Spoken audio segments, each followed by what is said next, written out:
Is translation management system or software all the same, or are there many differences between them? First, let's start off by talking about the definition. A translation management system or software is essentially a piece of software that's able to take documents, parse them and segment them, or import them in. It's able to display these documents in an environment that's meant for high productivity for translators. It's able to manage knowledge in the form of translation memories, term basis, machine translation. It's able to offer that knowledge to translators. Translators should be able to complete their work, and then translators should be able to deliver that work either by downloading files, by exporting files somehow, right? So that's the definition of a translation management system that I hold. And by that definition, because a translation management system must comply with that definition in order to be one, purely in a self-fulfilling prophecy, every translation management system must be the same. But this is a very high-level perspective. Once you start getting into the details, we'll notice that translation management systems differ wildly. And before that, it's important to point out that there are many different kinds of software in our space, in this translation space, that go by the name TMS, or translation management system, but actually are something much different. They don't do any of the parsing and segmentation of files. They don't display things in an augmented translation environment. They basically do process management, workflow management. They take care of numbers, of quotes, receivables.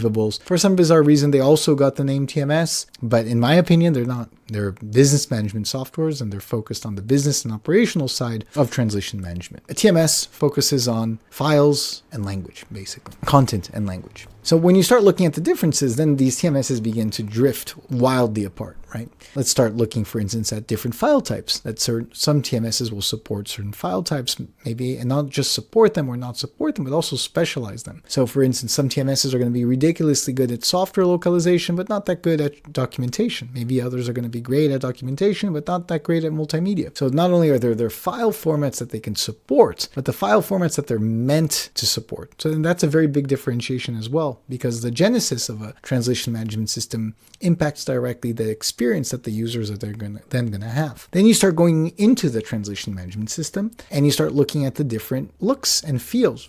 How does the UI look like? Is it intuitive? Is it not intuitive? Is it fast? Is it cloud-based? Is it desktop? So you start looking at all of these different characteristics of software that make them completely different from one another, right? A cloud-based software delivered by edge networks, for instance, it's going to feel incredibly fast no matter where the user is in the world. A desktop software, for instance, maybe it's not even going to be able to work on Mac OS. Maybe it's just going to work on PCs. So you start getting into all these major differences. You start looking at different levels of security that are provided by these translation management systems. Again, you're going to notice differences there. You begin to look at the strategies for how the content is displayed for users. For instance, is content grouped together as strings? Is it grouped together as a resource? Is it grouped together as a project? Those decisions, they change completely the experience of a user in that translation management environment. So when you look at translation management software and the deeper you go into it, the more you're going to notice wildly different flavors in each and every one of them. And there are not that many of them in the market to choose from, but you will notice very significant differences as far as their strategy, as far as what they do,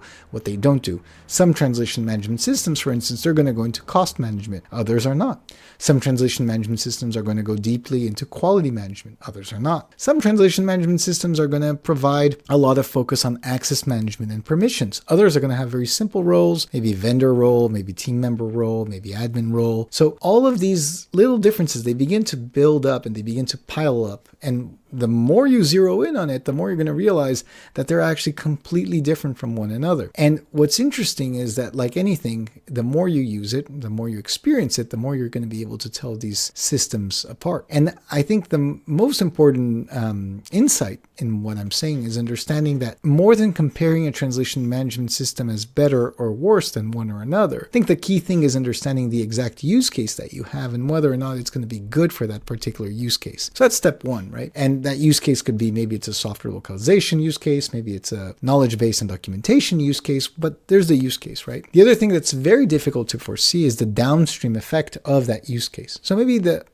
translation management system is fine, perfect for maybe connecting into GitHub, grabbing software files, delivering them back, and that's great. But the more you begin to translate, the more you'll notice that you're going to see a lot of different issues kind of come out of nowhere and begin to become big issues. Maybe you're going to start noticing issues around terminology change management. And if your translation management system doesn't support that really well, you're going to struggle. Maybe you're going to start seeing problems around knowing who to pay, what, why, and where. And if your translation management system doesn't support that, again, you're going to struggle. And if you're not going to struggle, you're probably going to need a secondary piece of software to take care of that. So now you're not looking only at a single TMS or translation management system. Now you're looking at additional. Maybe you need a single TMS, and then you're going to have to find another TMS to manage, another software to manage the costs, and another software to manage the quality, and another software to manage machine translation. And the more software you add, the bigger the infrastructure, the harder it is to maintain and manage information across these different platforms. So in my opinion, it's very important to consider from the start all of these downstream effects that will happen sooner or later when it comes to translation management. Sooner or later, you will want to be able to have very tight control over who gets paid what. Sooner or later, you will want to have very tight control over quality. Sooner or later, you will want to have very tight control over permission management. And I think that's something a lot of people don't realize at the very beginning, because everybody is a beginner at some point, and you begin, and the problem is right in front of you. I've got files, they need to be translated from A to B to C. Very simple.